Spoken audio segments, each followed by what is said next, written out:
우리가 신앙생활 하면서 자주 사용하는 표현 중 하나가 바로 주의 이름으로입니다. 우리는 기도할 때 그리고 찬양할 때 서로를 축복할 때 이 말을 사용하죠. 이 표현의 의미를 깊이 생각해 보신 적이 있으신가요? 주의 이름으로라는 이 말은 단순한 종교적인 간용구가 아닙니다. 이것은 우리의 삶과 신앙의 태도를 완전히 새롭게 해야 하는 강력한 선언입니다. 오늘 본문에서 제자들은 예수님의 이름을, 주의 이름을 독점하려는 태도를 보였고, 예수님은 이를 엄중히 경고하셨습니다. 또한 주의 이름으로 다른 사람을 실족하게 하는 것의 심각성을 강조하시면서 주의 이름으로 공동체 안에서 화목을 이루는 것이 얼마나 중요한지를 가르쳐 주십니다. 오늘 우리는 이 본문을 통해서 주의 이름으로라는 말이 단지 말에 그치는 것이 아니라 우리의 행동과 마음가짐에 어떤 변화를 가져야 하는지를 함께 살펴보고자 합니다. 말씀 안에서 우리의 삶을 돌아보고 주의 이름으로 살아가는 진정한 제자의 길을 발견하게 되시기를 소망합니다. 첫 번째, 주의 이름으로 이 말씀은 어느 누구가 독점해서는 안 됩니다. 오늘 본문 앞의 내용이 기억이 나십니까? 제자들의 말다툼이 있었죠. 예수님이 유대인의 왕이 되면 나는 어떤 자리에 오를까? 우의정일까? 좌의정일까? 이런 생각을 하면서 서로 말다툼을 벌였습니다. 그런데 오늘 본문에서는 제자들뿐 아니라 또 다른 권력투쟁의 경쟁자가 등장합니다. 예수님과 함께 숙식을 했던 그 제자 그룹뿐만 아니라 제자 그룹 밖에서도 새로운 경쟁자가 등장한 것입니다. 38절이죠. 12명의 제자 그룹 밖에서도 주의 이름으로 귀신을 내쫓는 자들이 있었다고 합니다.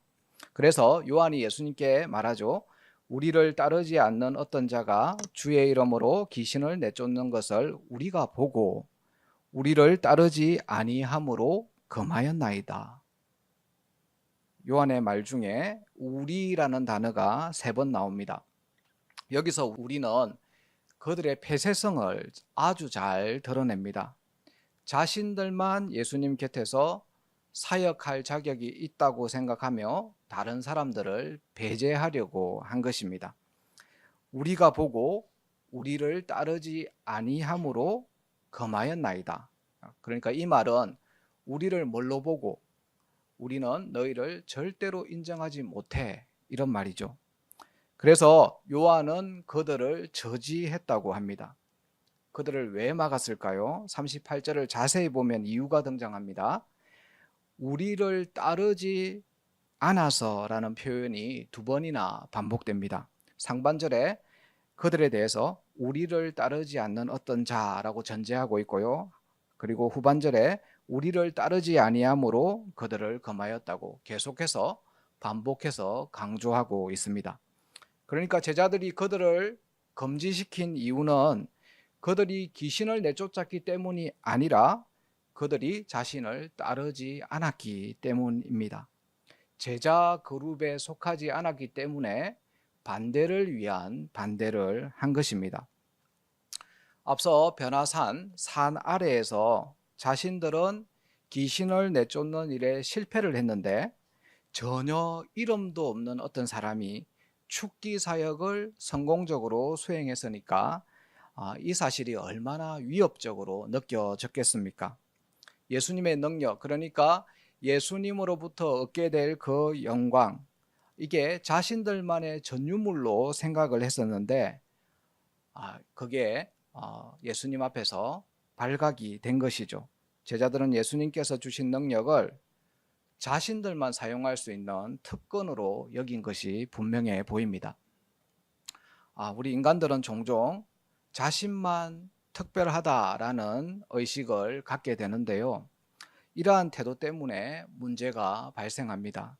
특권 의식이 사역 현장이나 교회 공동체 안에서 경쟁심과 배타성으로 이어지기 쉽다는 것입니다.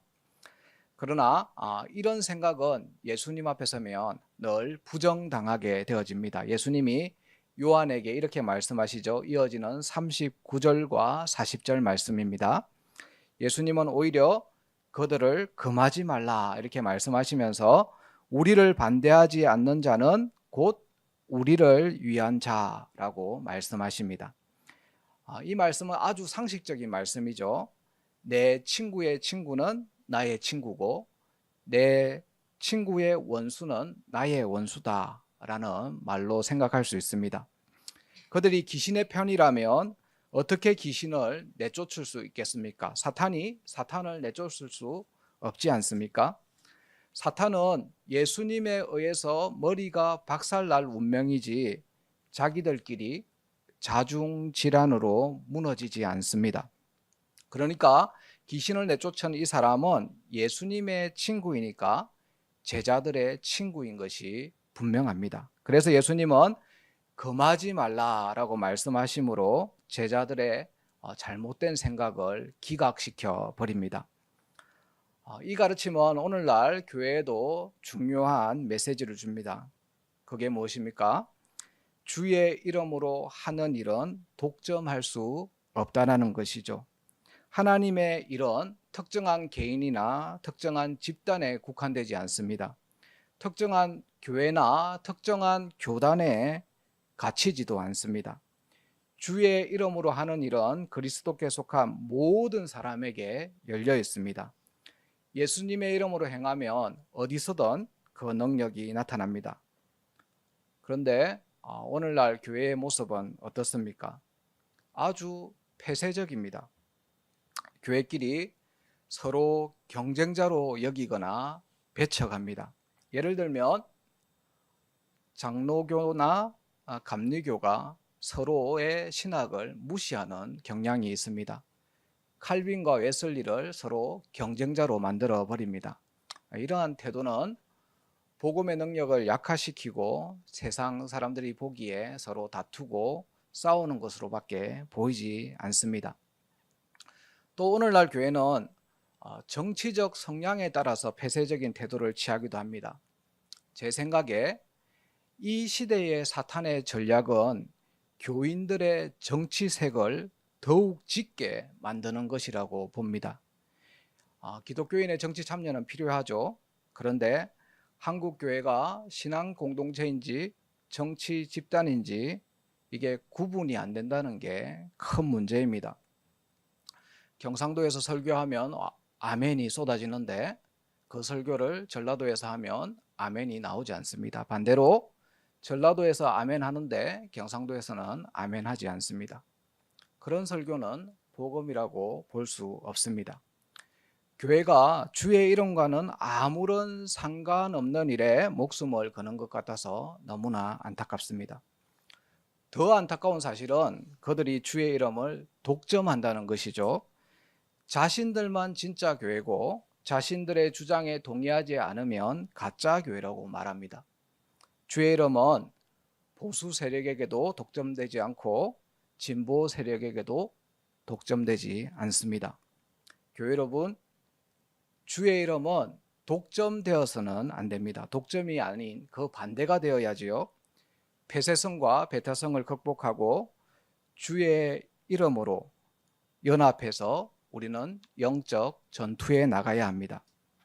바울은 고린도전서 1장 10절에서 이렇게 말씀했습니다. 같은 마음과 같은 뜻으로 온전히 합하라. 이렇게 권고하면서 분열을 경고했습니다.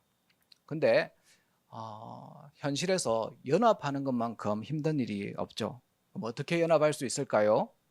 교회가 연합하려면 겸손과 사랑이 필요합니다. 빌립보서 2장 3절 4절의 말씀처럼 다른 사람을 자기보다 낮게 여기는 이런 자세가 필요합니다. 첫 번째 요지를 정리하면 주의 이름은 독점할 수 없습니다. 하나님의 사역은 특정 개인이나 집단에게 국한되지 않습니다. 우리는 이를 인정하고 배타성과 폐쇄성과 경쟁심을 물리치기 위해서 부단히 애를 써야 합니다. 주의 이름은 다른 사람과 경쟁하거나 배척하기 위한 것이 아니라 하나님 나라를 함께 세워가는 자들 모두의 것임을 기억하시기 바랍니다. 두 번째, 주의 이름으로 실족하게 해서는 안 됩니다. 제자들은 십자가와 부활 사건 때까지, 아니 성령 강림 때까지 예수님의 그 순환 예고를 제대로 이해하지 못했습니다. 그들의 관심은 오로지 높은 자리였죠. 이런 상태에 있는 제자들에게 예수님의 말씀이 주어집니다. 예수님은 작은 자들 중 하나라도 실족하지 않도록 보호하고 돌보는 것이 얼마나 중요한지를 강조했습니다. 그게 42절이죠. 작은 자들 중 하나라도 실족하게 하면 차라리 연자맷돌이 그 목에 매여 바다에 던져지는 것이 낫다고 하셨습니다. 여기 나오는 연자맷돌은 우리가 알고 있는 우리나라식 작은 맷돌이 아니고 나귀가 돌리는 그 커다란 돌입니다. 그걸 목에 메고 바다에 던져지면 어떻겠습니까? 상상만 해도 끔찍하죠. 그러니까 우리는 작은 자 중 하나라도 실족하게 해서는 안 됩니다. 그럼 이런 의문이 생기죠. 그러면 작은 자는 누굽니까? 마가복음에 의하면 작은 자들은 앞서 예수님께서 안아주셨던 어린아이와 같은 존재입니다. 다른 사람에게 유익을 주지 못하는 존재죠.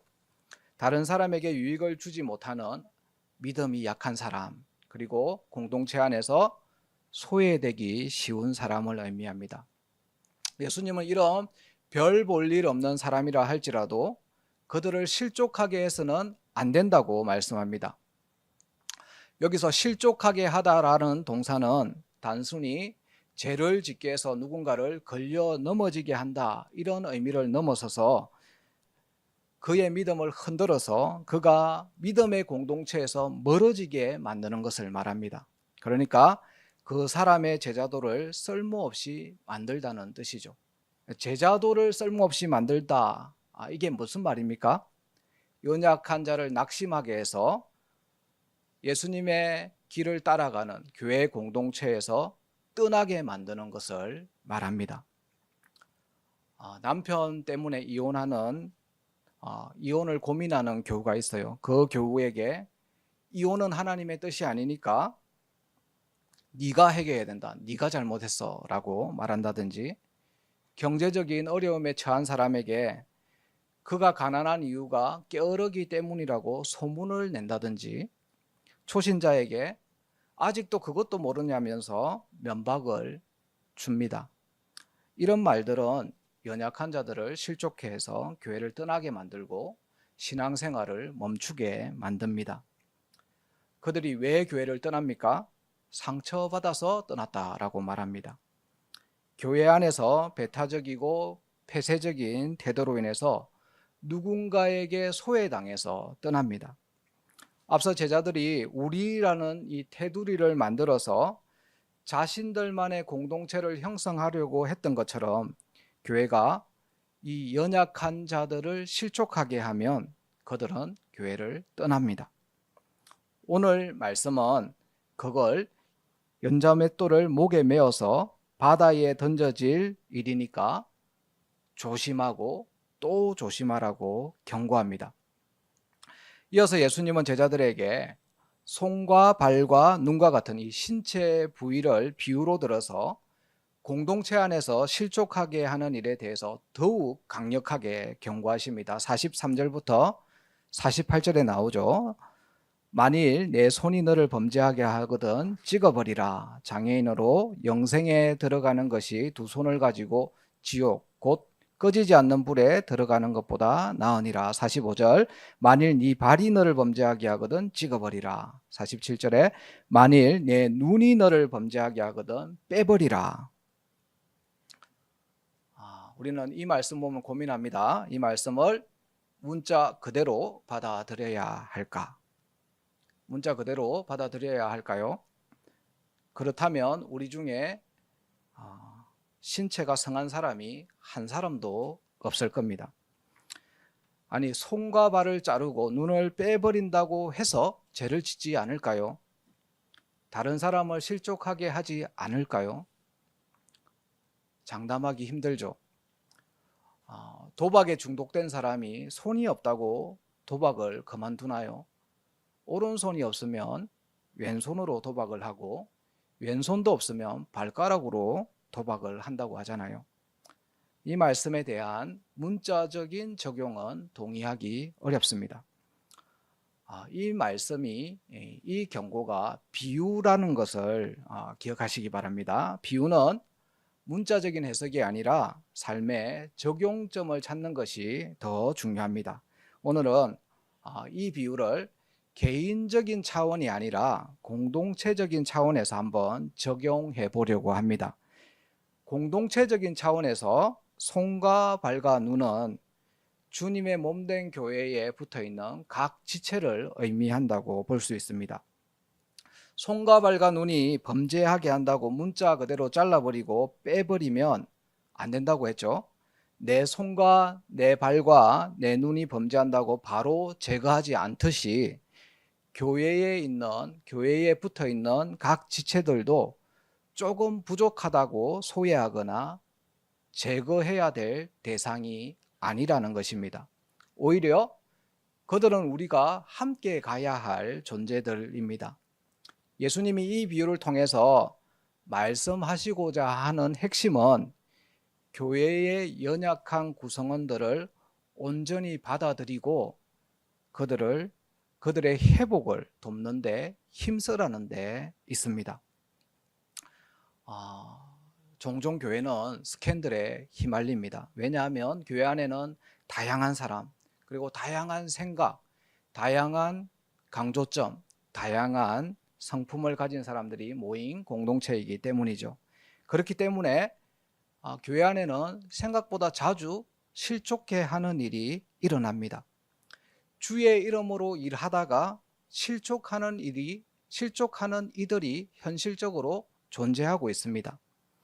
그러니까 누가복음의 병영본문에는 이렇게 말씀합니다. 실족하게 하는 일이 없을 수는 없으나 그렇게 하게 하는 자에게는 화가 미친다고 합니다. 그러니까 이 말씀을 종합하면 최대한 조심하고 모든 구성원들을 사랑으로 품고 회복하는 데 힘쓰라는 말씀으로 들립니다. 교회 여러분, 주님의 몸된 교회 안에는 연약한 지체들이 있습니다. 그 지체들을 실족하게 하는 일이 없도록 주의함으로 우리 교회 구성원 모두가 함께 성장하면서 주님의 뜻을 이루는 공동체가 되었으면 좋겠습니다. 마지막 세 번째, 주의 이름으로 화목해야 합니다. 마지막은 좀 짧게 살펴보겠습니다. 이제 49절과 50절이 남아 있습니다. 이 두 구절은 앞선 내용과 연관성이 전혀 없어 보이지만 사실은 전체 메시지를 긴밀하게 연결하고 있습니다. 49절 50절에서 예수님은 불과 소금 이미지를 사용해서 공동체가 주의 이름으로 화목을 이루기 위해 반드시 필요한 요소를 설명하십니다. 49절에 불로서 소금 치듯 한다 이렇게 하는데 불에다가 소금을 뿌리면 탁탁 튀죠. 그러니까 불 속에 들어간 소금은 타서 없어집니다. 저는 이 말씀을 보면서 예전에 시골에서 저희 집에서 제가 미꾸라지를 잡으면 어머니가 그 미꾸라지에다가 소금을 뿌려서 미꾸라지가 탁탁 튀었던 그 모습이 상상이 됩니다. 민물고기인 미꾸라지가 소금에 견디지 못해서 미친 듯이 이렇게 팔짝팔짝 뛰다가 시간이 지나면 죽습니다. 그래서 이 49절 말씀은 죽음을 연상케 합니다. 그런데 갑자기 50절에서 죽음을 이야기했다가 50절에서 소금을 두고 화목하라 라고 합니다. 죽음과 화목, 불과 소금, 이 말씀을 어떻게 해석해야 할까요? 이 말씀은 죽음으로써 세상의 평화를 가져오신 그 예수님의 모습을 떠오르게 합니다. 바로 그리스도의 고난과 죽음에 동참함으로 이루어지는 화목을 말합니다. 내가 죽어야 우리 공동체에 화목이 있다는 것이죠. 불에 단련되어서 내가 죽어야 우리 공동체가 소금처럼 썩지 않고 서로 사랑하고 서로 세워주고 화목을 이룰 수 있다는 말씀입니다. 화목은 단순히 그냥 갈등 없이 평안한 그런 상태가 아니라 서로를 세워주고 배려하면서 사랑 안에서 하나가 되는 것입니다.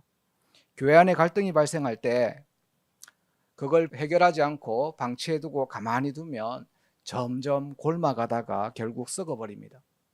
주의 이름으로 이 참된 화목을 이루기 위해서는 먼저 우리의 죄와 교만을 불태워버리는 그런 용기가 필요합니다. 여러분, 이렇게 생각할 수 있습니다. 저 사람은 왜 저럴까? 이런 판단을 하기보다는 내가 혹시 그 사람을 넘어뜨리는 실족의 원인이 되지 않았을까? 이걸 먼저 한번 생각해 보시기 바랍니다. 오늘 말씀은 저와 여러분에게 이렇게 말씀합니다. 여러분은 불과 소금과 같은 존재입니다. 불로서 죄의 그 부패성을 재련하고 소금으로 사랑의 맛을 내어서 서로에게 선한 영향력을 끼치는 사람입니다. 나아가서 우리가 이처럼 불과 소금의 역할을 한다면 세상은 우리 교회를 단번에 알아볼 것입니다. 교회는 뭔가 다르구나. 세상이 교회를 인정하게 될 것입니다. 우리 교회가 세상과 구별되는 사랑과 평화의 공동체가 되어지기를 간절히 바랍니다. 말씀의 결론을 맺겠습니다. 오늘 우리는 주의 이름으로 해서는 안 되는 것과 해야 할 것에 대해서 살펴보았습니다. 이 주의 이름으로라는 표현은 단순히 구호가 아니라 우리의 삶과 신앙의 중심이 되어야 함도 깨달았습니다. 주의 이름을 독점하지 않고 주의 이름으로 다른 사람을 실족하게 하지 않고 주의 이름으로 화목을 이루는 저와 여러분이 다 되어지기를 간절히 바랍니다. 우리 함께 찬양하고 기도하는 시간을 가지겠습니다.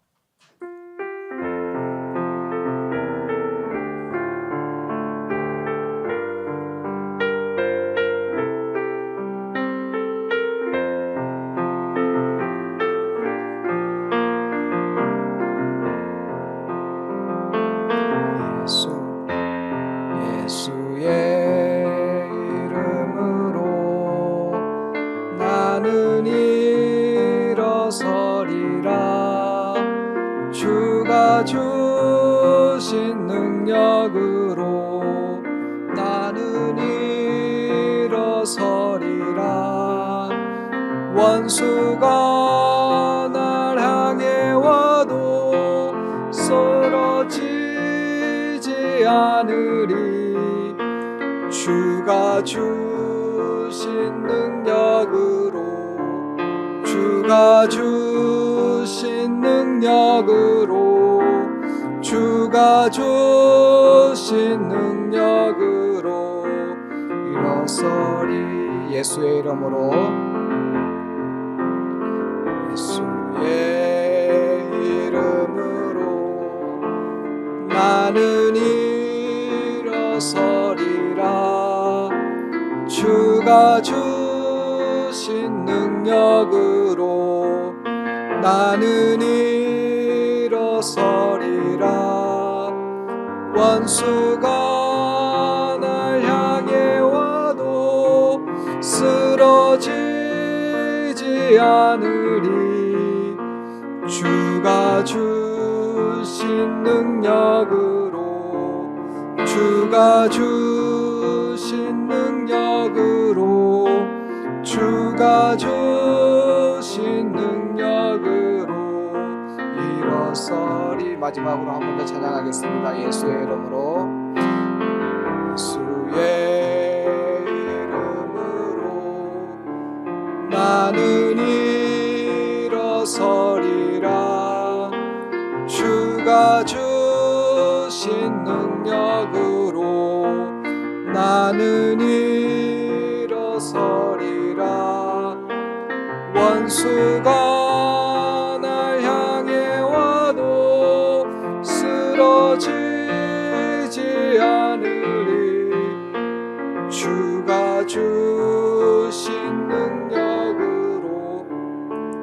주가 주신 능력으로 주가 주신 능력으로 일어서